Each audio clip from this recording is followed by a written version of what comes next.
ఒక paddy cleaner ఇస్తే కొట్టుకుంటున్నారు. ఒక ప్యాడీ క్లీనర్ తో 100 కుప్పలు ఎప్పుడు సాఫ్ కావాలి? 4 ప్యాడీ క్లీనర్లు ఇయ్యండి, ఆ జాలీలు మార్పియండి, టార్పలిన్ కవర్లు ఇయ్యండి. అమ్మ చిన్న ఊరు ఉంటది, పెద్ద ఊరు ఉంటది. ఒక ఊరికి ఏరియా పెద్దది ఉంటది. ఇప్పుడు నారాయణరావుపేట మండల హెడ్ క్వార్టర్, నేను నారాయణరావుపేటలో ఉన్నా. దీనికి 4 ఇచ్చినా తక్కువనే జల్లెళ్ళు. 2 ఇస్తే ఎక్కడ అందుతాయి? ఆ జల్లెల్లో కూడా ఒక జాలి పనిచేస్తలేదు.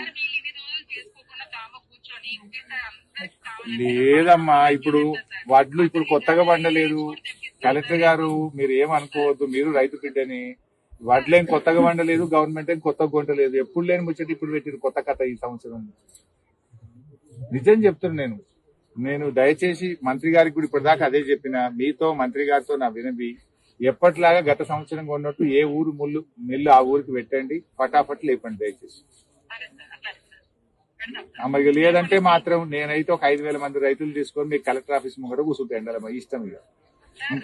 ఇంకా 2 రోజులు చూస్తా, 3 రోజులు చూస్తా. మీరు సెట్ చేస్తే సంతోషం, మీకు నమస్కారం. చేయకపోతే మాత్రం ఇక నేను చేయగలిగేది ఏం లేదు. మీ దగ్గరనే వంట వార్పు పెట్టుకుంటా, అన్ని పొయ్యి పెట్టుకుంటా, మీ ఆఫీస్ ముంగట వచ్చి కూర్చుంటా, మీ ఇష్టం ఇక. నమస్కారం.